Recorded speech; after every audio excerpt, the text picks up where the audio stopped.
pour présenter la société et le projet Skincast. Donc voilà, merci pour votre temps. Alain et Quentin qui sont là, donc qui sont les dirigeants de Skincast, vont vous présenter le projet, où ils en sont aujourd'hui et on va dire le pourquoi du financement, de la recherche de financement sur WeSeed. Et puis, n'hésitez pas à poser vos questions. Donc, Alain et Quentin sont aussi là pour ça, pour répondre à vos questions et pour échanger. Voilà, vous pouvez poser les questions dans le chat et on les prendra en fin de live pour y répondre. Donc voilà, est-ce que Quentin et Alain, vous voulez peut-être vous présenter et puis commencer à présenter Skincast? Oui, très bien. Donc, merci Thibaut. Donc, on a un peu d'écho. On s'entend en retour. On va couper la salon. Est-ce que tu nous entends ou pas? Oui, comme ça, c'est parfait. C'est parfait. Le problème, c'est que comme on a pris le micro du téléphone, ça fait un retour d'écho. Mais bon, c'est pas grave. Donc, je me présente. Donc, je suis Alain Chex, donc le président directeur général de Skincast. Donc, je suis à la base ingénieur et j'ai investi dans cette entreprise depuis maintenant 4 ans, en partenariat avec un hôpital qui est l'hôpital d'Arles. Voilà, donc on a commencé cette aventure juste après la période Covid.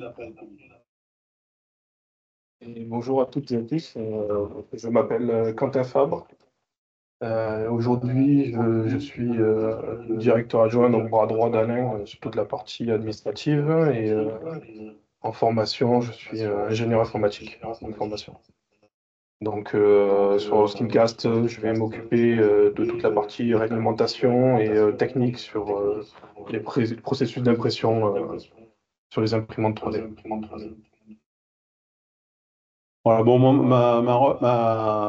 ma charge, elle est plus tournée vers la partie partenariat institutionnel, bien sûr marketing et commercial, même si à la base, je suis aussi capable de mener des réunions avec Quentin sur la partie technique et technologique.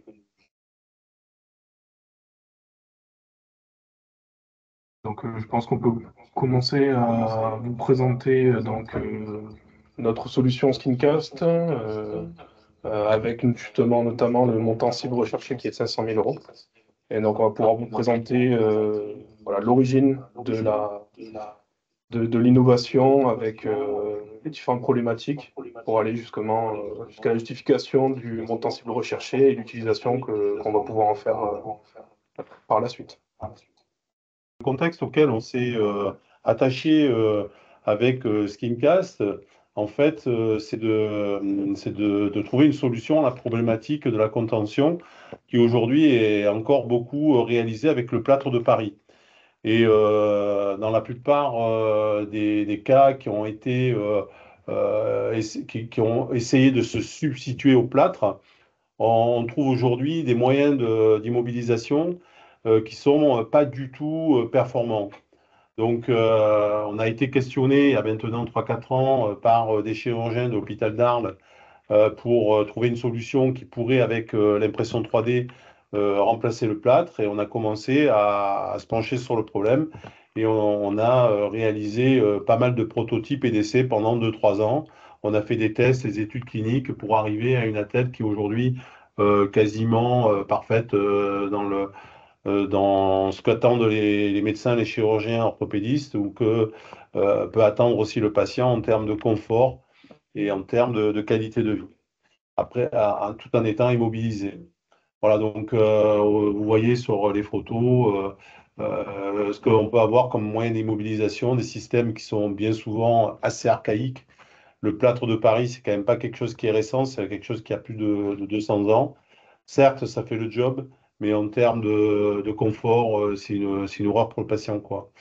Et tout ce qui est attelle ensuite de tissu de série à scratch, que ce soit au niveau des membres supérieurs comme au niveau des membres inférieurs, ben, on a des systèmes qui ne donnent pas des immobilisations parfaites, comme on peut le voir sur les radios. Le pied dans la botte en bas, qui est une botte de marche, est en équin, alors qu'il doit être à 90 degrés. Il est impossible de faire une immobilisation à 90 degrés dans une botte comme ça. Et pareil, quand vous regardez une attelle de poignet à scratch, c'est pareil, vous voyez que la tête ne colle pas parfaitement au membre et que l'immobilisation est imparfaite. Voilà, donc on va vous montrer, nous, le travail qu'on a fait justement pour essayer d'améliorer tout ça et pour venir en substitution de ces moyens d'immobilisation qui sont quelque peu soit très anciens, soit pas très performants. Faut dire de tous les médecins et des patients également. Alors, on vous prévient un petit peu par rapport à ce qu'on va vous présenter parce qu'il y a quelques diapositives qui risquent de heurter un peu la sensibilité. Donc, on préfère vous prévenir. Donc, voilà, par exemple, les besoins qui ont été identifiés. Souvent, sous le plâtre, on a des complications qui peuvent être des œdèmes de Quick. On a bien sûr toute la partie, la peau, qui est complètement abîmée. Le membre ne respire pas. En plus, comme c'est complètement fermé, on a de la macération, donc c'est à des démangeaisons terribles. Et en même temps, des odeurs nauséabondes qui se dégagent au bout d'un moment d'un plâtre, que ce soit sur un plâtre de membre supérieur ou un plâtre de membre inférieur. Et tout ce qui va être des systèmes fermés circulaires qui enferment complètement le plâtre, que ce soit une résine ou autre chose, ou même un tissu, on va toujours avoir ce problème de risque de complications sous le plâtre, parce que sans visu de la peau, et avec derrière des démangeaisons, et avec derrière, bien sûr, des odeurs qui se dégagent, quoi. Voilà, donc on a travaillé à la conception et à une attelle par impression 3D. Donc au départ, on est parti de scans de membres de patients.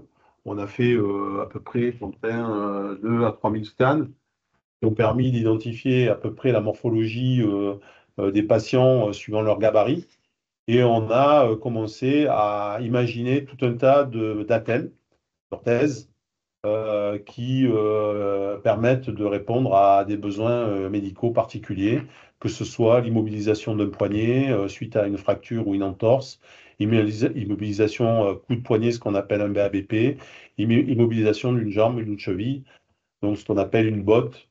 Donc aujourd'hui, on a plusieurs types de modèles d'attelles pour les membres supérieurs et pour les membres inférieurs. Donc comme vous pouvez le voir, la attelle, elle permet d'obtenir sur la photo de gauche ici, vous voyez que une position parfaite à 90 degrés, qui est à la fois une position parfaite pour reprendre la rééducation après l'immobilisation, ou faire de suite de la balnéo, puisque l'attelle 3D permet d'aller dans l'eau immédiatement, ce qu'on ne peut pas faire avec une attelle type plâtre ou résine. Et en plus, on obtient une position antalgique, qui est la position de 90 degrés, et qui est une position qui supprime la douleur.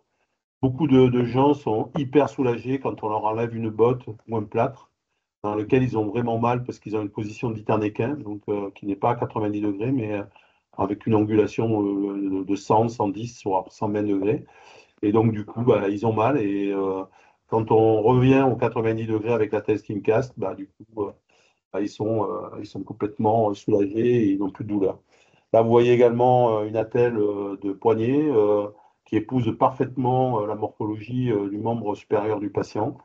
Donc, du coup, les alvéoles, le fait qu'elles soient en PLA, fait que l'attelle est complètement compatible avec l'eau. Donc, on peut prendre une douche, on peut aller dans une piscine, dans un bain, dans une balnéo, et voilà, elle offre toutes les qualités.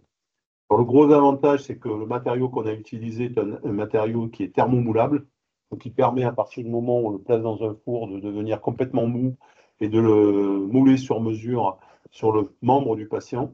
Donc on va faire de la série, des attelles, non pas comme on faisait au début, à partir d'un scan, faire une attelle sur mesure par impression 3D, mais on va pré-imprimer des attelles dans des tailles de série. Donc pour enfants, ça va être des attelles pédiatriques en triple XS, quadruple XS, double XS. Et après, il y a les tailles pour adultes, SML, XL. Voilà, donc là, vous voyez ici une attelle à l'impression. Ça, c'est une manchette. Donc, elle est pré-imprimée. Et ensuite, en fonction des mesures qu'on va prendre sur le membre du patient, sur la jambe, sur le bras, on va choisir une taille, on va mettre l'attelle au four et on va positionner thermomouler, puisqu'elle va être molle pendant 1 ou 2 minutes, l'attelle sur le membre du patient. Voilà. Montre en main, on va dire que, en gros, l'attelle se pose en 3 à 5 minutes. Sur une botte, on peut aller à 6 minutes, sachant que si vous faites un plâtre, si vous faites une résine, si vous faites une plaque thermoformée, c'est de l'ordre de la demi-heure, voire à 3/4 d'heure dans certains cas pour une botte.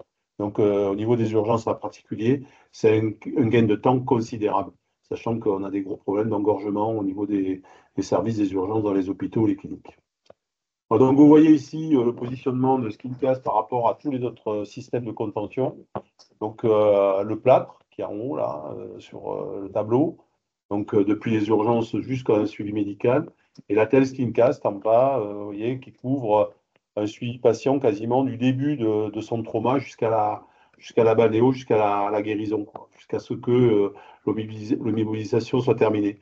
Bien souvent, avec des systèmes anciens, type plâtre, résine, on est obligé de passer d'un système d'immobilisation à un autre. Au bout de quelques semaines, quand la consolidation de l'os commence à se faire, bah, on est amené, parce que bah, les patients n'en peuvent plus, à retirer un plâtre et à mettre une autre attelle. L'avantage d'une SkinCast, c'est que vous allez la garder tout au long de votre traitement. Et surtout, le gros avantage, c'est que, comme c'est thermomoulable plusieurs fois, ben, s'il y a le membre qui se rétrécit légèrement, ce qui est souvent le cas au bout du 7e jour, ce qu'on appelle une amyotrophie des muscles, ben, vous rechauffez la telle pour la resserrer et la réadapter à la taille du membre qui a rétréci. Alors, ce qu'il faut savoir, pour parler de ça, de cette amyotrophie chez les sportifs, on est en train de travailler sur un système qui va permettre de faire de l'électrostimulation du muscle pour perdre le minimum de masse musculaire pendant la durée de l'immobilisation, pour que le sportif puisse se remettre rapidement à l'entraînement après ces 5, 6, 7, 8 semaines d'immobilisation. Chez les sportifs, c'est très important de pouvoir se remettre en route en selle très très vite. Voilà, donc là, vous voyez les avantages d'une SkinCast comparé à ce qui existe aujourd'hui. Donc, le plâtre, la résine, le plexiglas, les attelles à scratch, les plaques thermoformées, les concurrents de SkinCast, parce qu'il y en a d'autres qui font aussi de la 3D, Spencis, Squelette, on ne les a pas tous mis, mais quand on regarde, on coche beaucoup des 4 étoiles pour le prix, pour la compatibilité avec l'eau, pour le fait que c'est ajustable, pour le fait que ce soit adaptable, et thermomoulable, thermoformable, le temps de pause qui est très court, le poids qui est très léger, la compliance, c'est-à-dire qui apporte une efficacité médicale parfaite, la robustesse, le confort, et donc on arrive à un score qui, en montant de façon très objective tous les systèmes, est largement devant tous les systèmes qui existent aujourd'hui. Voilà, donc, on a bien sûr, en termes de propriété intellectuelle, c'est beaucoup Quentin qui a travaillé ça. Donc, c'est ça. Donc, oui, sur la partie propriété intellectuelle, donc aujourd'hui, avec SkinCast, on a déposé 2 brevets, dont un qui est étendu à l'Europe, 2 brevets portant principalement un sur la partie conception et processus d'impression, sur les méthodes employées, sur la technicité qui sont relatives aux différentes références, puisque une manchette immobilisation poignet ne va pas avoir les mêmes contraintes qu'une botte qui va immobiliser une cheville. Donc, il ne va pas y avoir les mêmes forces mécaniques appliquées sur les attelles. Donc, tout ça est directement impacté dans le processus d'impression. Et dont un qui est étendu en Europe avec l'envie et la projection d'en déployer un au niveau international dans des pays qui nous intéressent pour pouvoir introduire sur les marchés tels que les États-Unis, Canada aussi, à ce niveau-là. On a aussi donc 2 marques, donc la marque SkinCast, mais aussi la marque Sirius Care, qui est en fait un logiciel qui a été développé en interne pour toute la partie traçabilité. C'est-à-dire qu'aujourd'hui, en fait, au niveau de la traçabilité dans le domaine médical, c'est des solutions qui sont très complexes, très coûteuses, dont on n'a pas pu prendre position directement et qui n'étaient pas adaptées du tout à la partie production et impression 3D. Donc, on a nous-mêmes développé notre solution de gestion totale, en fait, ERP et aussi interne stock, avec l'approvisionnement en matières premières, l'impression sur les différentes machines, la traçabilité des lots et des systèmes d'impression, ce qui fait qu'aujourd'hui, on arrive à avoir une solution qui est suffisante et qui peut, à terme, être déployée dans des pays s'il y aura création de filiales dans d'autres pays pour pouvoir nous permettre en fait de nous gérer automatiquement toute la traçabilité en interne. Donc c'est une traçabilité norme européenne qui a été mise en place. Donc c'est la traçabilité UDI qui permet d'avoir l'historique des systèmes de fabrication d'impression d'origine de chaque dispositif médical. À savoir que l'Union européenne a déployé cette réglementation très récemment avec une nouvelle plateforme européenne qui est au-delà de beaucoup de réglementations à l'international et même au niveau de la FDA qui est aux États-Unis. Les réglementations européennes permettent en fait directement d'avoir une sorte de validation pour pouvoir rentrer en FDA, puisque les contraintes sont beaucoup moins importantes.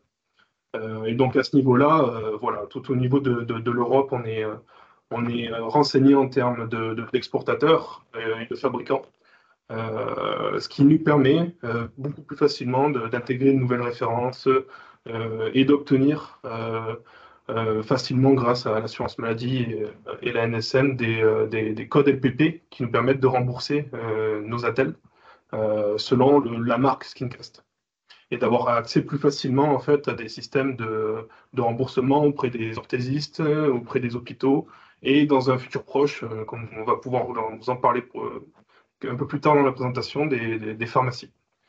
Donc on a aussi la volonté de déployer un dépôt de modèles à ce niveau-là, au niveau de nos attelles, puisqu'en fait on est en recherche et développement en constance. Enfin, vraiment, toutes les semaines, c'est quelque chose qu'on a à cœur de développer sans cesse, puisque c'est une protection aussi qu'on se donne, d'avoir cette recherche qui nous permet d'avancer, toujours avoir deux pas d'avance sur la concurrence. Et donc voilà, ça reste vraiment en propriété intellectuelle quelque chose qui va faire part justement de cette évolution de la société Skincast. Donc on a également un projet des nouveaux brevets. D'ailleurs, c'est aussi un peu l'objet de la levée de fonds, hein, de pouvoir donner les moyens. On a des nouvelles techniques qu'on a mis au point avec des premiers brevets qui datent maintenant de 2 ans. Des choses ont encore évolué. Il y a plein de brevets qu'on veut encore déposer, au moins 2. Bien sûr, on a voulu rester autonome, ça c'est important. On est une start-up française et on veut rester dans la French Touch. Donc on veut maîtriser un peu tous ces domaines qu'on ne maîtrisait pas au départ, hein, pour être honnête, sur la partie réglementaire, européenne, française, tout ce qui concerne justement les dispositifs médicaux de classe 1. Enfin, tout ça, on a voulu le maîtriser par nous-mêmes. Et aujourd'hui, on a l'avantage d'être autonome sur cette partie-là. On s'est fait aider, bien sûr, de temps en temps, parce qu'on est dans des clubs, des pôles de compète comme Robiomed, où on a été à Marseille Innovation. On a eu des conseils, mais tous les rapports, toutes les études, on les a fait nous. Ce qui fait qu'aujourd'hui, on maîtrise notre process et on le maîtrise parfaitement. Et on n'est pas dépendant de tiers à chaque fois qu'il y a une modification dans la réglementation. On est capable de la prendre en compte et de faire évoluer notre produit et de faire évoluer des nouveaux produits, des nouveaux modèles, et avec des dispositifs qui évoluent en maîtrise totale de cette réglementation qui est quand même très présente dans le milieu médical. Voilà, donc ça, ce sont les dispositifs, on va dire, qu'on a aujourd'hui. Les 5 modèles qui couvrent à peu près 75% des cas d'immobilisation.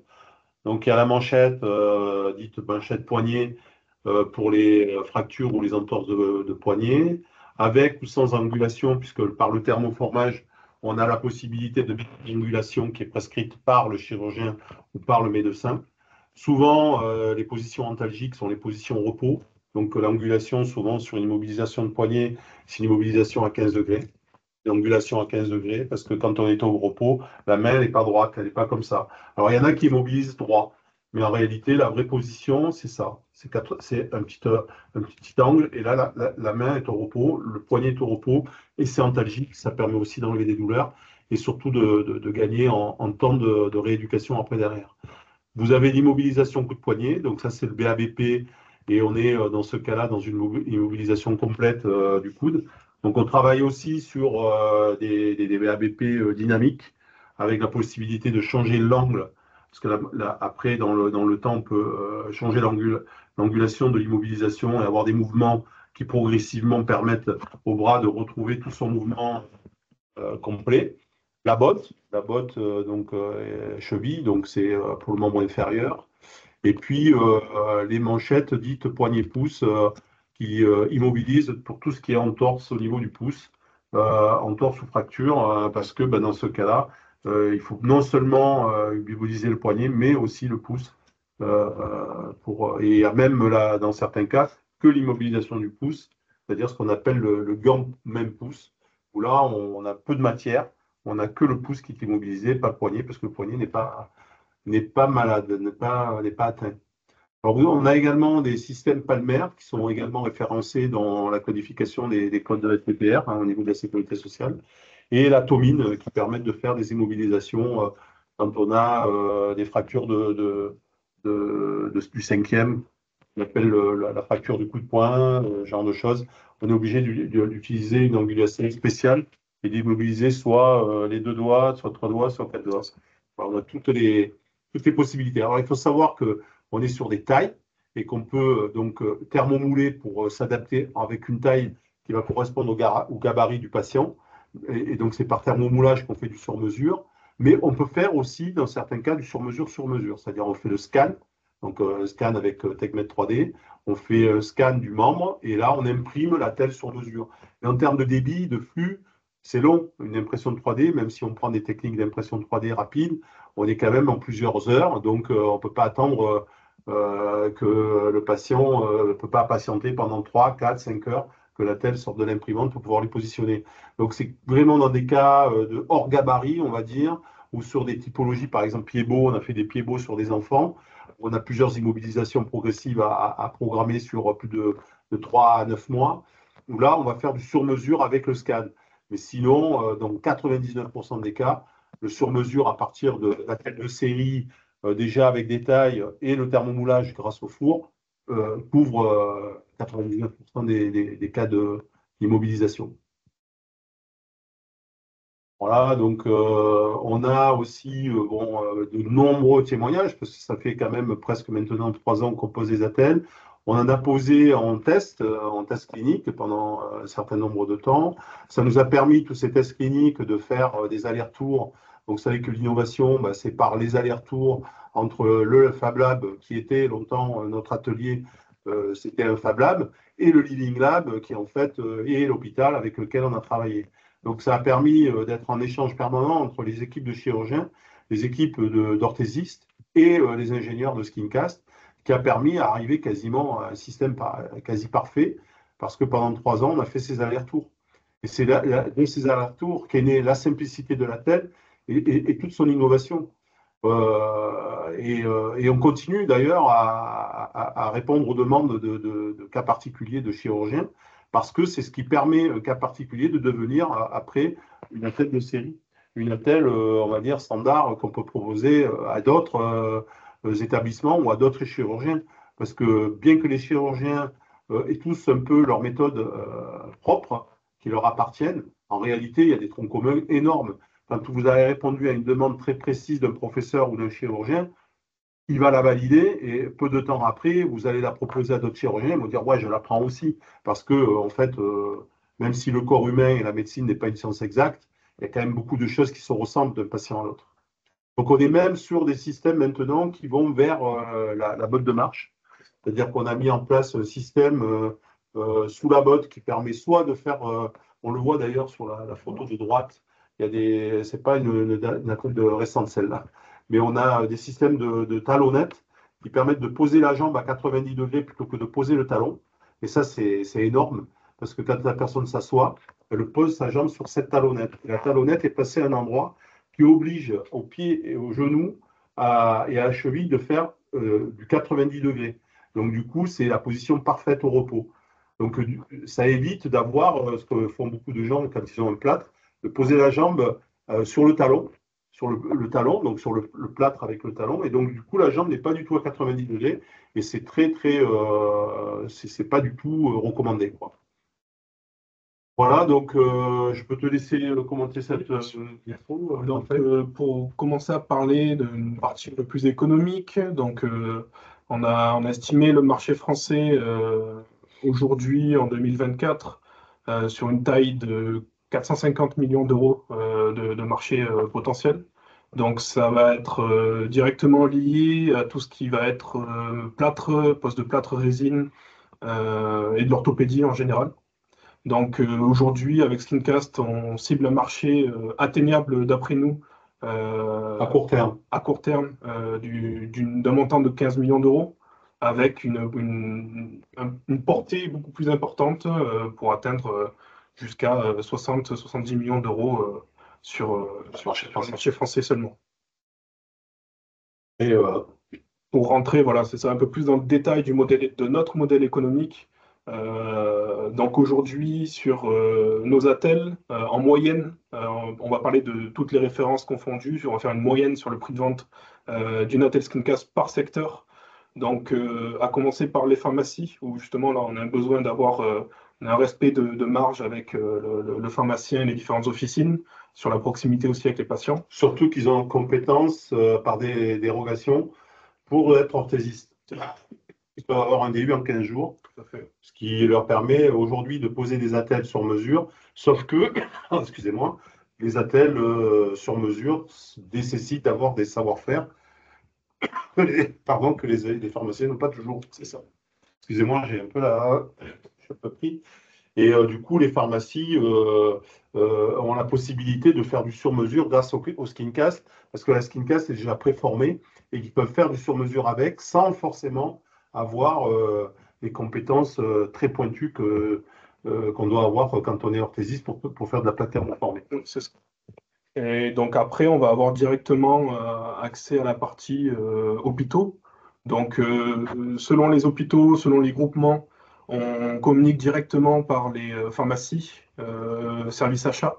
Donc on passe directement avec eux par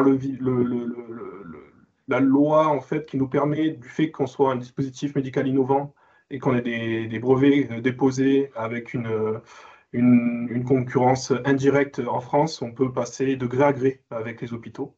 Donc ça nous permet d'avoir des contrats directs avec les centrales d'achat et les services administratifs.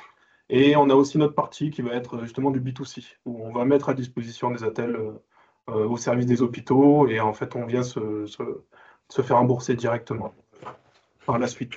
On récupère les ordonnances. C'est ça, tout à fait.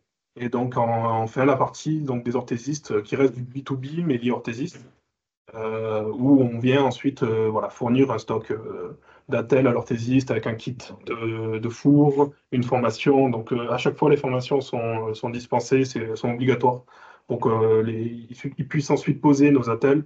Donc, il y a 1 heure à 2 heures de formation. Qui est obligatoire. Ça, on fournit des différents types de tableaux de taille en fonction des gabarits. Ça vient ensuite, on vient fournir un tableau de guide de pose avec toute la partie documentation, communiquer aux patients, etc. On a toujours aussi un suivi patient, c'est-à-dire que sur les fiches qui sont transmises aux patients, ils ont accès, s'ils le souhaitent, à un questionnaire anonyme, s'ils ont envie de nous faire des retours. Donc, on n'a aucune possibilité de savoir qui ils sont, mais ils peuvent nous communiquer à leur souhait, en bien ou en mal. On a eu aussi des petits retours qui nous ont permis d'évoluer pendant ces 3 années-là et qui, en fait, nous permettent, enfin, ce questionnaire-là nous permet aussi de donner un pouvoir et d'avoir un suivi potentiel en cas de problématique. Donc voilà, ça c'est vraiment cet accès-là sur le modèle économique pour le moment en France qui est présent et qu'on utilise. Donc ensuite, ça va être la segmentation, donc la répartition de ces différents modèles économiques. Donc en fait, on retrouve une proportion de 1 tiers de B2C pour 2 tiers de B2B. Et dans le B2B, on va retrouver en fait les différentes parties avec les CHU et les CH, une partie avec des orthésistes. Et après, on retrouve des cas un peu plus spécifiques avec des SOS médecins, avec Des centres sportifs c'est ça, médicaux. centres sportifs médicaux, des hôpitaux des armées, plusieurs cas comme ça, quelques pharmacies pour... Les pharmacies, c'est un marché en devenir. C'est ça. Parce qu'on a adapté l'ATL pour que ce soit facile pour eux. Parce que les pharmaciens n'ont pas de temps. Le patient, enfin leur client, quand il passe dans la pharmacie, son temps d'occupation par le pharmacien, il est de 2 minutes, je crois, 2 minutes et demie. Donc quand il passe dans l'officine sur le poste orthopédie, bah, même si c'est un peu plus long, eux, ils veulent des attelles qui se posent en 4-5 minutes, ce qui est le cas de nos attelles. Et voire parfois, ils vendent des attelles à scratch, c'est le patient, il part avec, il se la met lui-même. Mais justement, nous, on veut éviter ça parce que justement, on l'a montré au début, ça donne des immobilisations qui sont incorrectes. Et donc, pour entrer encore un peu plus en détail, pour vous donner un exemple, on a donc une répartition des coûts sur un exemple d'une manchette par rapport aux différentes catégories dans la répartition des coûts, donc matières premières, tout ce qui a trait à l'impression 3D, la finition et les charges opérationnelles, selon les différents types de modèles économiques avec les différents types de marchés. Donc on retrouve en fait voilà, notre marge qui est impactée selon les différents marchés. Et donc on voit qu'on garde quand même même dans le cas où on se retrouve avec les pharmacies pour de la vente en direct avec une marge qui est assez correcte et qui nous permet à nous de pouvoir continuer à faire ce qu'on fait aujourd'hui. On est sur du quantitatif, là. Les marges sont plus faibles, mais dans les pharmacies, ça va être plusieurs centaines d'attelles par pharmacie qui vont se poser chaque mois. C'est ça. Donc ensuite, pour parler un peu de la partie marché en France et premier contact, c'est un domaine qui est assez compliqué puisque nous, on a dû apprendre à communiquer, à réaliser commercialement parlant un déploiement et donc à gagner la confiance en fait des professionnels de santé. Donc jusqu'à aujourd'hui, selon les profils, on a des phases de prise de contact qui prennent du temps. Et ça nous permet en fait de gagner en confiance et d'avoir aujourd'hui des partenariats qui sont très solides, des partenariats historiques et qui nous aident en fait même à accéder à d'autres marchés, à d'autres hôpitaux, puisqu'ils parlent beaucoup entre eux. Selon les groupements d'achat, il y a une communication qui se fait. Et en fait, ça nous permet vraiment d'avoir c'est vraiment une accélération. Les premiers contacts vont prendre énormément de temps, jusqu'à 12 mois pour certains. Et en fait, même aujourd'hui, on arrive à avoir cette diminution du temps et d'accélérer les phases de test avec les différents professionnels de santé. Et on espère, on a le souhait, on le pense que c'est quelque chose qui va réduire avec le temps et avec Oui. l'expérience. En fait, le problème, c'est que c'est le problème du produit nouveau, surtout dans le milieu de la santé, quoi. C'est-à-dire qu'il y a toujours un temps d'acceptation en disant, bon, bah, il faut qu'on fasse des tests, il faut qu'on essaie. On voit que c'est génial, mais en même temps, nous, on ne peut pas comme ça valider le produit sans l'avoir essayé. Donc, les temps de tests cliniques peuvent varier d'un établissement à l'autre, et c'est vrai que c'est des temps un peu incompressibles, mais on est obligé de faire avec. Par contre, une fois que c'est validé, bon, une fois que c'est validé, quoi. On ne revient plus en arrière. C'est ça l'avantage. Donc rapidement, pour voir la stratégie de croissance internationale, donc on a une volonté à renforcer notre stratégie en France et aux pays limitrophes. On a déjà des contacts et des partenariats solides pour la Suisse qui nous permettent justement d'accéder à un label important pour la partie internationale qui est le label Suisse Médic. On a aussi déjà des contacts avec le Portugal, avec un potentiel vers tous les autres pays limitrophes, notamment l'Allemagne, qui a un système de santé au niveau orthopédique qui nous paraît intéressant. Et plus largement sur les États-Unis et l'Amérique du Nord globalement, puisque nous avons aussi de potentielles opportunités pour les États-Unis pour 2025 avec Le Mexique aussi. c'est ça. Et l'ALENA, quoi. Mexique, et Canada, États-Unis.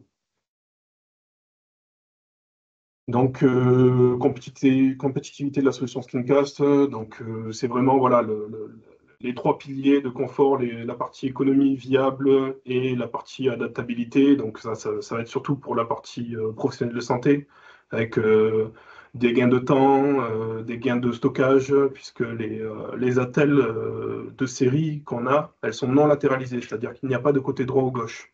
C'est une attelle de telle taille qui va pouvoir être portée sur le côté droit ou gauche en fonction de l'application dans le four thermoformable qui va permettre de l'adapter sur le patient. Donc ça divise par deux le nombre de stocks possibles, le nombre de références, la gestion, l'administratif. Pour l'instant, on n'a pas trop joué encore sur les couleurs, même s'il y a des CHU qui nous le demandent, surtout chez les enfants.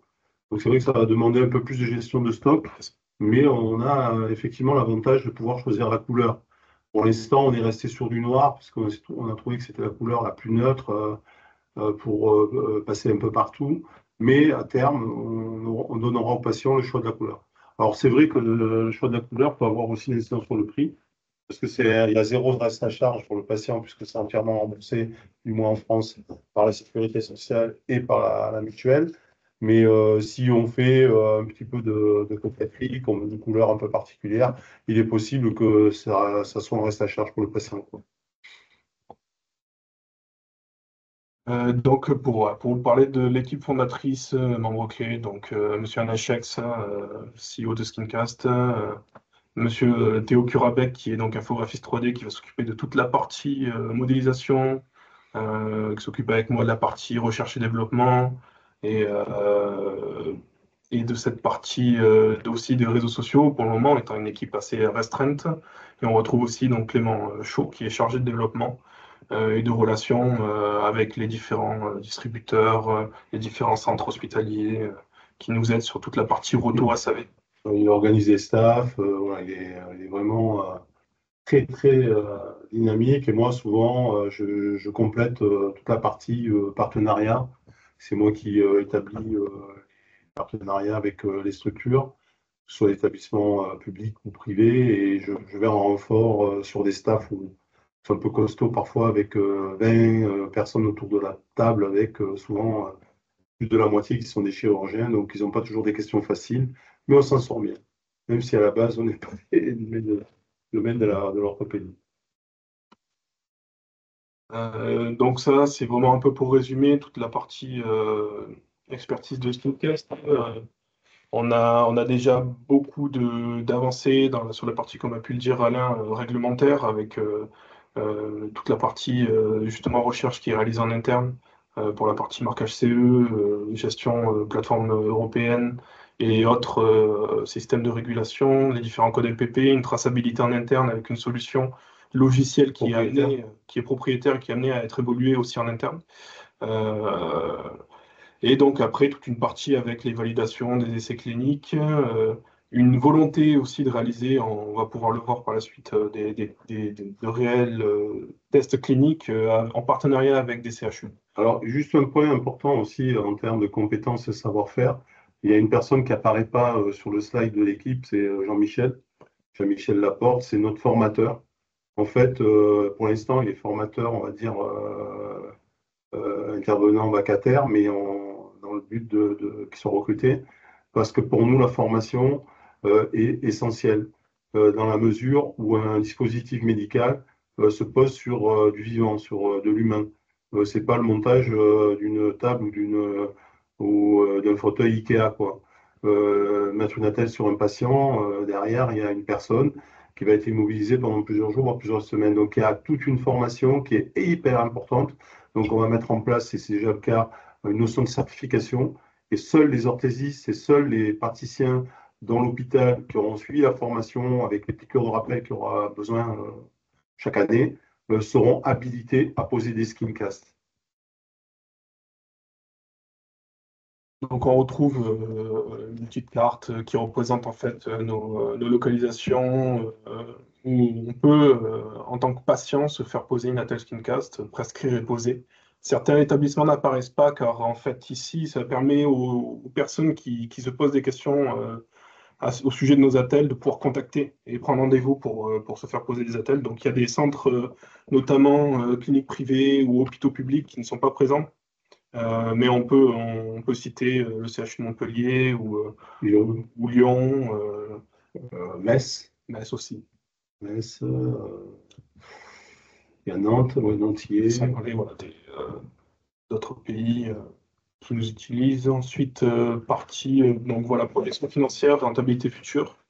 Donc aujourd'hui, comme on a pu vous le présenter, on a de solides partenariats avec des institutions historiques qui nous ont aidés et qui nous aident encore à développer les attelles et à le promouvoir dans les différents centres hospitaliers en France. Avec aussi une partie qui nous a pris du temps, qui est l'obtention des codes LPP spécifiques, donc qui est quelque chose qui nous permet d'accéder plus facilement et plus rapidement à des marchés. Euh, Au niveau des hypothèses, on a un plan prudent concernant les pharmacies on va pouvoir le voir par la suite sur la timeline 2025-2026, les différents jalons que l'on souhaite réaliser avec une partie R&D et une commercialisation avec les différents groupements d'achat sur les pharmacies. Et notamment voilà, une levée totale de 1,5 million, 100 000 euros levier compris, dans le meilleur des cas, ce qu'on le souhaite toujours. Voilà pour ce niveau-là. Donc on peut retrouver voilà, un tableau des unités vendues, donc unité d'attelle vendues et du chiffre d'affaires qui est en rapport à ce niveau-là. Et en bas, voilà, on retrouve différents de coûts salariales, charges fixes et nombre de salariés, évolution sur 5 ans, qu'on peut retrouver aussi sur la fiche projet de Skincast. Donc voilà, après, c'est beaucoup plus technique, économique, scénario de croissance et prévision sur 5 ans. Donc entre déjà l'année dernière et cette année, l'année dernière, on avait fait 25 000 euros de chiffre d'affaires. Aujourd'hui, en fin 2024, on prévoit aux alentours de 100 000 euros de chiffre d'affaires. On a vraiment cette volonté de croire que les pharmacies en 2025 vont nous permettre d'accéder à un marché beaucoup plus important et en continuité, en parallèle, d'accéder toujours à ces groupements d'achat et ces marchés des hôpitaux publics, cliniques, qui vont nous permettre d'étoffer en fait un marché qui est différent, qui est étroitement lié avec les pharmacies. Euh, donc ça, on va parler voilà, de la partie de montant recherché d'utilisation des fonds.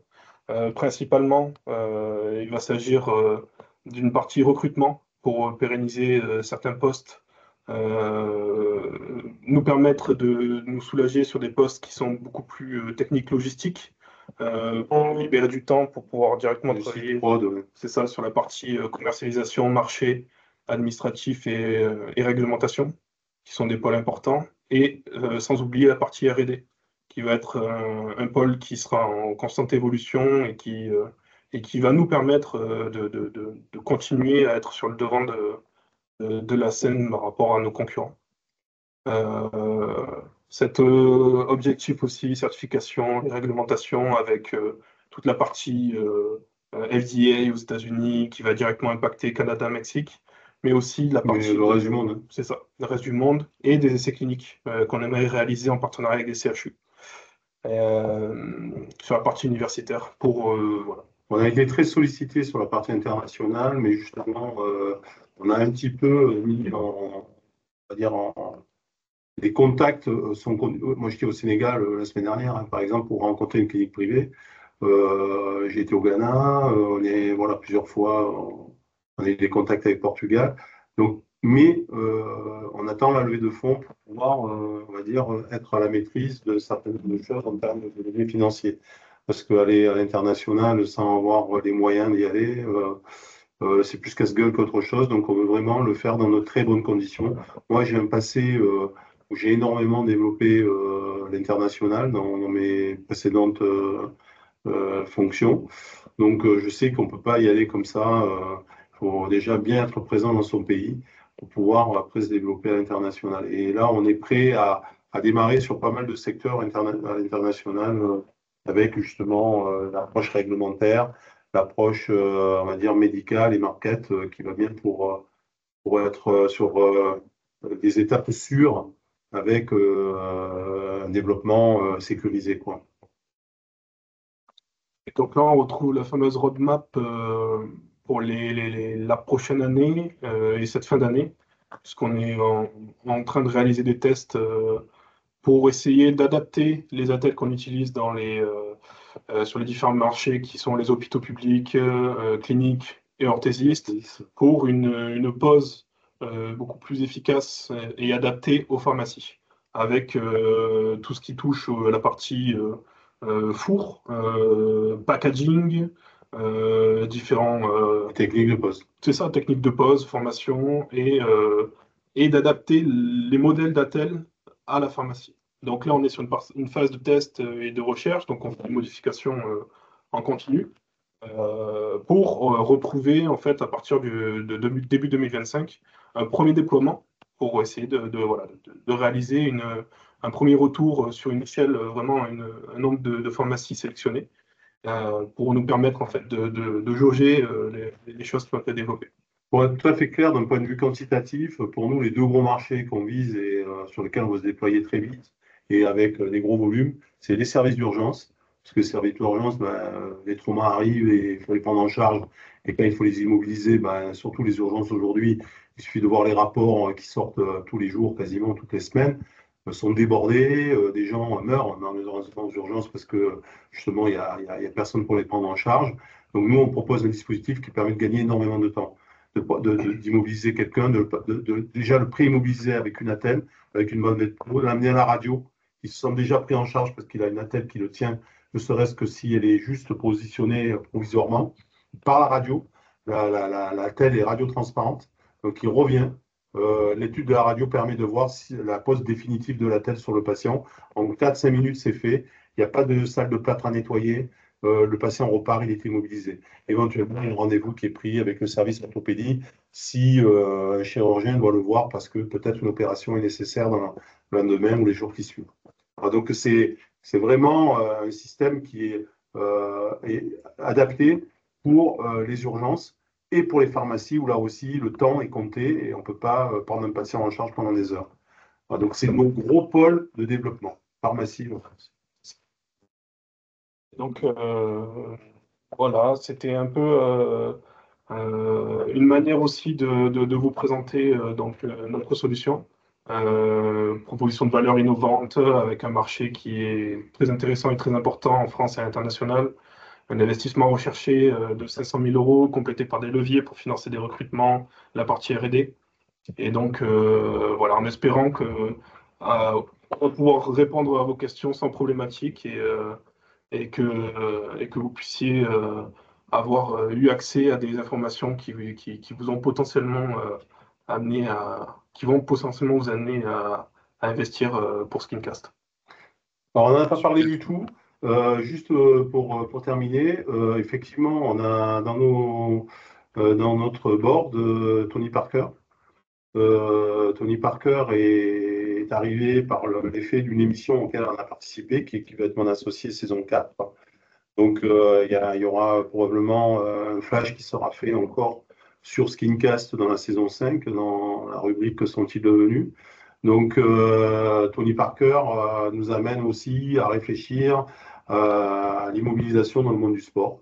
Donc, on est en partenariat avec des structures qui permettent d'intégrer petit à petit de l'électronique dans les athlètes. Mais ça sera, je dirais, un développement futur de Skincast, mais dans un futur assez proche quand même. Parce que faire de l'électrostimulation de muscles pour justement réduire l'amyotrophie du membre chez les sportifs, c'est très important. Parce qu'après une immobilisation, ils veulent reprendre l'entraînement très vite. Bon, voilà, juste pour vous apporter cette petite précision, le sport va devenir aussi important de notre R&D.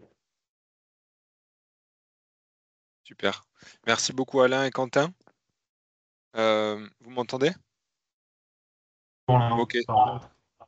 Super. Ce qu'on peut faire, Thibaut, c'est que je comptais couper le micro lorsqu'on va essayer de parler, jongler de nous comme ça. parler. Voilà, on va faire ça. Déjà, merci beaucoup pour la présentation, Alain et Quentin. C'était très clair. Je pense qu'on a vu un petit peu tout du produit en passant par la stratégie, etc. Vous avez, je pense, déjà répondu à pas mal de questions en soi. Il y a Nicolas qui a posé plusieurs questions pendant le live, surtout au niveau du produit. Donc, je vais vous les poser maintenant. La première, c'est une question intéressante. C'est que devient la telle finalement après son utilisation? Est-ce qu'elle est jetée? Est-ce qu'elle est recyclée? Qu'est-ce qui se passe en fait en fin d'utilisation? Alors, c'est vrai qu'on n'a pas trop abordé dans la présentation. C'est, et on s'en excuse, c'est-à-dire qu'en fait, effectivement, on a choisi un matériau qui est très utilisé par les makers dans l'impression 3D, qui est le PLA. C'est un matériau qui est biosourcé à base d'amidon de maïs principalement, mais on peut aussi utiliser la canne à sucre, enfin d'autres produits. Mais le PLA, c'est un polymère à base d'un produit qui est donc naturel, biosourcé, ce qui d'abord a apporté la propriété d'être thermoformable, thermomoulable. Ça, c'était une caractéristique importante dans le cadre du sur-mesure, sans passer par le scan, impression qui prend du temps. Et l'autre aspect, c'est que le PLA est recyclable et biodégradable en compost. Ça veut dire qu'une attelle, elle va être, après son utilisation, alors soit utilisée à des fins humanitaires avec des partenariats qu'on est en train d'établir avec Médecins du Monde, la Croix-Rouge, etc., pour avoir une seconde vie dans des pays qui malheureusement manquent de moyens. Parce qu'on voit des choses incroyables quand on va dans certains pays, les gens sont immobilisés à même le sol entre des agglos pour immobiliser la femme pour pas qu'elle bouge, c'est une horreur. Donc voilà, avoir des dispositifs qui puissent être destinés à l'humanitaire. Mais si on reste sur le marché, on va dire, dans les pays comme la France ou l'Europe ou même les États-Unis, l'idée c'est de les broyer après leur utilisation. Il faut savoir que l'utilisation, leur usage est unique. On ne peut pas réutiliser une attelle sur un deuxième patient, même si on pouvait le faire. La loi ne le permet pas. C'est pour ça qu'il y a une traçabilité. Donc même si on passait par un système de nettoyage, etc., et de stérilisation, on ne pourrait pas le faire. Alors on n'est pas dans le matériel de location, par exemple. C'est un matériel qui a usage unique sur patient unique. Par contre, il peut suivre le patient tout au long de son traitement. C'est ça qui est très intéressant. Donc, l'idée, c'est de les broyer, d'en faire des copeaux et de refaire de l'extrusion avec mélange de PLA neuf. Oui, de coller neuf. Neuf, donc un mélange. On ne peut pas faire du recyclage à 100% avec du recyclé. Il faut mélanger avec du PLA qui n'a jamais été utilisé. Et donc de rentrer dans un cercle vertueux à la fois de circuits courts grâce à des fabrications qui vont être géolocalisées au plus proche des lieux où elles vont être posées, ces attelles, et dans un circuit de recyclage. Super, je pense que ça a très bien répondu à la question sur la seconde vie. Toujours au niveau du produit, c'est toujours Nicolas qui pose la question. Je pense qu'il doit travailler dans le médical. Est-ce que c'est possible de fabriquer des minerves ou des protections de crâne type casque avec la solution Skincast? Oui, aujourd'hui, c'est tout à fait possible. Y compris des corsets Oui, tout à fait. pour les lombaires. Il y a il y a des possibilités à ce que des évolutions de références, de besoins selon les différents marchés et domaines, à être amené à développer, modéliser, réaliser des scans sur des patients pour développer ce genre de dispositifs médicaux et même potentiellement aller sur du grand appareillage qui va être beaucoup plus contraignant, avec beaucoup plus de contraintes, mais qui permet et qui permet aussi que la 3D, l'impression 3D permet de réaliser beaucoup plus facilement et rapidement. Du sur-mesure à partir de l'impression 3D, où la main-d'œuvre va être là juste pour de l'ajustage et pas pour façonner. Alors, ça ne veut pas dire qu'on va supprimer le métier d'orthésiste ou d'orthoprothésiste, mais malgré tout, ça va permettre de gagner du temps. Et on sait que dans le médical, le temps, bien souvent dans les hôpitaux, ils comptent plus le matériau que le temps, mais le temps, c'est de l'argent partout, y compris dans les établissements publics. Si vous mettez 2 ou 3 fois moins de temps pour réaliser un acte, forcément, ça permet d'être beaucoup plus efficace au niveau du parcours patient. Et du coup, effectivement, le truc le plus important aujourd'hui, c'est d'avoir un système qui soit complètement adaptable, on va dire, aux contraintes du milieu médical, quoi, qui sont de plus en plus importantes. C'est dans l'actualité, malheureusement, les moyens dans tous les systèmes de santé, que ce soit au niveau des hôpitaux, mais pas que, même les centres de santé, le service d'urgence, etc., manquent de moyens et il faut trouver des solutions. Et si la technologie et l'innovation permet de rendre plus efficace, ben, c'est un rôle qu'on doit jouer. Super, merci beaucoup pour ces réponses. Je crois que ça a intéressé Nicolas qui veut prendre contact avec vous par la suite. Je pense de peut-être pour des partenariats ou autres. Donc voilà, on verra ça plus tard. Moi, j'avais une question aussi sur la partie un petit peu business model. Donc, si j'ai bien compris, euh, dans le produit, pour que les attelles soient vraiment en mesure du patient, vous devez aussi du coup vendre un four pour thermoformer ces attelles. Euh, donc, est-ce que même quand vous vendez à des pharmacies, comme c'est le plan actuellement, est-ce que vous leur vendez aussi ce four? Euh, et Effectivement, la question est intéressante surtout pour la pharmacie, parce que le four n'a pas un coût élevé. C'est une centaine d'euros, 100, c'était 120 ma, euros, 150 c'est- euros. C'est pas le c'était coût, on va dire. Il faut savoir que dans les pharmacies, à un moment donné, Dodgeoy a vendu une attelle à Strat qui se thermoformait. C'est avec une plaque thermoformée, elle est en tissu. Et ils ont donné aux pharmacies des fours. Je crois qu'il y a plus de 8000 pharmacies en France qui sont équipées de ce four. Donc, ces pharmacies n'utilisent plus le four. Pourquoi? Parce que ces manchettes, en fait, elles sont vendues par Dodgeoy à 50 euros. Le pharmacien se fait rembourser 53 euros. C'est-à-dire qu'il a une marge de 3 euros. Donc, du coup, le produit est arrêté. Parce que la marge est trop faible. Et donc, il se retrouve avec des fours qu'il n'utilise plus. Donc l'idée, c'est qu'avant de rééquiper les pharmaciens avec des fours Skincast, puisqu'on a mis au point un four Skincast, hein, mais qui est un four du commerce qu'on a customisé, ben, on va déjà commencer par voir avec ceux qui ont déjà des fours et utiliser les fours qu'ils ont en place dans leur pharmacie et qu'ils n'utilisent pas aujourd'hui. effectivement super intéressant. Bah, c'était ma prochaine question, le prix de ce four. En fait, si ça représentait un investissement important, sur combien de temps ça pouvait s'amortir justement pour les hôpitaux ou les pharmacies. En fait, c'est un coût qui est relativement faible, quoi. Et en plus de Dans ça, les hôpitaux, on peut avoir jusqu'à deux, voire même trois fours, un aux urgences, un à proximité du bloc opératoire pour les pauses post-opératoires et un dans la salle d'orthésiste, quoi. Souvent, on peut avoir deux, voire trois fours dans le même hôpital. ok. Et une dernière question de mon côté. Si on compare avec parce que j'ai bien compris tous les avantages de Skincast, enfin, ça a l'air vraiment une super solution par rapport aux solutions actuelles de plâtre et de résine. Si on parle en termes de prix ou de coût patient, est-ce que finalement enfin, comment ça se compare avec ces solutions-là, la solution Skincast? On est parti sur, au départ, on a fait comme certains de nos concurrents, on faisait du sur-mesure à partir du scan et de l'impression 3D. Il faut savoir qu'il y a certains cabinets d'orthésistes qui se sont équipés d'imprimantes 3D mais qui n'arrivent pas à faire tourner, donc qui sont dans un coin de leur cabinet et qui sont inutilisés, parce que bah, une imprimante 3D, c'est pas une imprimante papier, hein. Ça nécessite certaines compétences, une prise en charge avec une maintenance, etc., un approvisionnement de la matière première. Enfin bon, c'est pas simple. Donc mettre une imprimante 3D dans un hôpital, il faut oublier. Du moins, c'est pas d'actualité à ce jour. C'est quasiment, on l'a testé, c'est quasiment impossible. Plus un scan, maîtriser un scan avec une caméra infrarouge. Donc nous, on est parti sur un modèle justement qui réduit énormément les coûts parce qu'on préimprime des attelles, on va dire, on est sur de la série, mais en même temps, le fait qu'elle soit thermomoulable les rend aussi sur mesure. C'est-à-dire qu'on est dans une solution qui n'existe pas aujourd'hui. C'est-à-dire qu'aujourd'hui, vous avez soit le sur-mesure fait avec le scan 3D et l'imprimante 3D, et ça, on ne s'en sort pas parce que la telle le sort au 4-5 fois le prix que nous, on arrive à la sortir.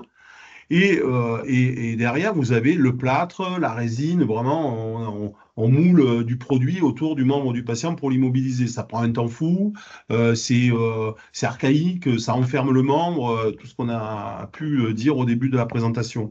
Donc ça, c'est le sur-mesure. Et la série, c'est-à-dire les attelles à scratch, là, où on met des velcro, les bottes à deux marches, etc., elles ne font pas le job. Dans une botte de marche, le pied, il est en équin. Au lieu d'être à 90 degrés, il est en équin. Ce qui fait qu'il est mal positionné dans la botte. Et les gens ont mal, parce que c'est pas antalgique comme position. Donc ils arrivent, ils disent, je souffre. L'orthésiste se le prend, il remet le pied à 90 degrés. L'attelle, la botte, elle est déjà à 90 degrés. D'ailleurs, on a travaillé sur ce 90 degrés avec le docteur Bess au CHU HCL de Lyon Sud. Il voulait le 90 degrés parce qu'il sait que c'est ça qu'il faut comme immobilisation. On a beaucoup travaillé avec lui et d'ailleurs on l'en remercie.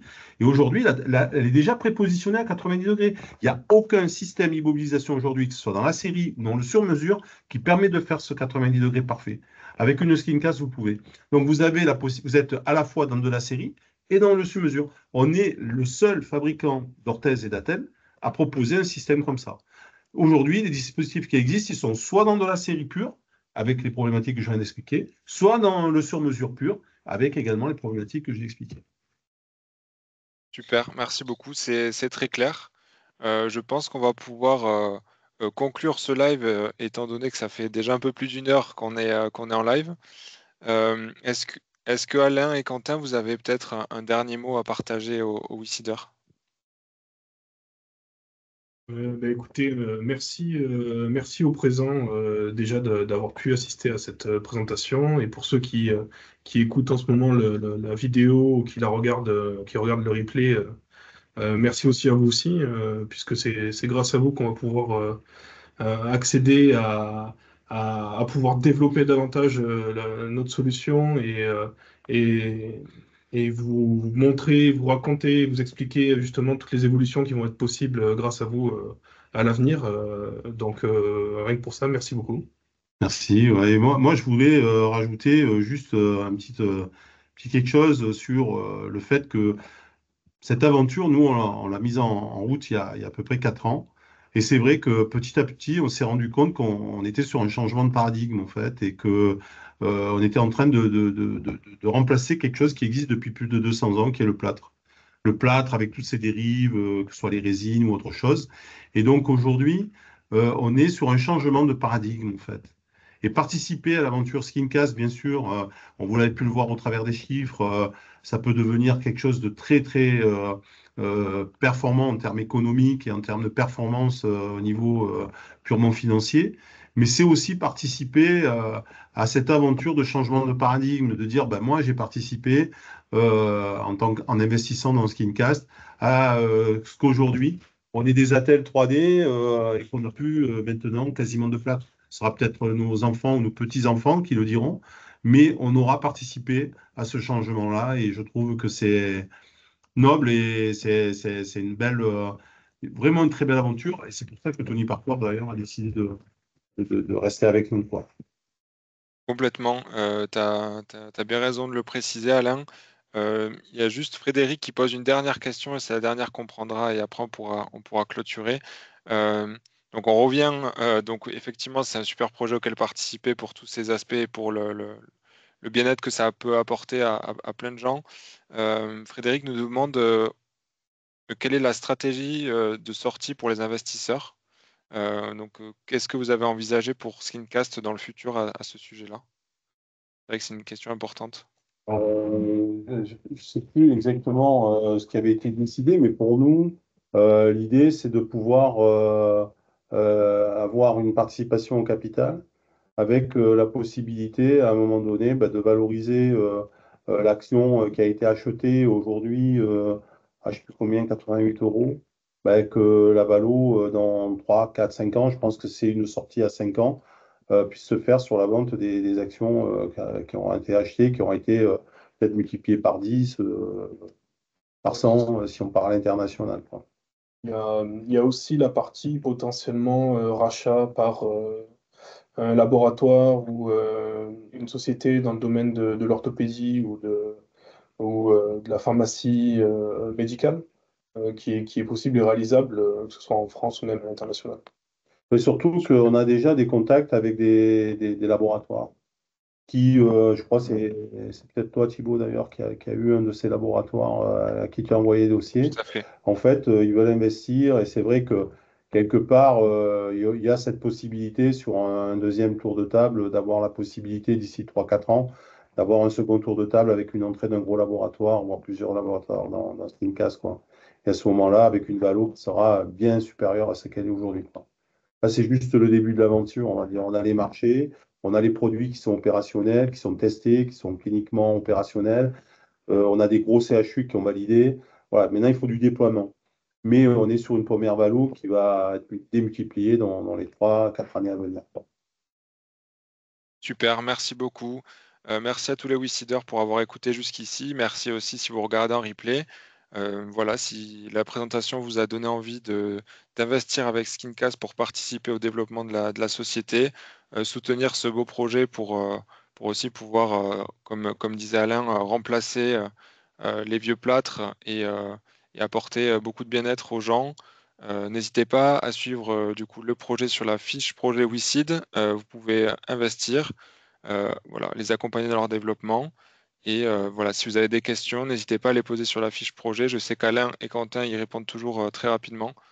Euh, donc voilà, merci à tout le monde. À Merci à très vous. vite. À bientôt. À bientôt. À bientôt, au revoir.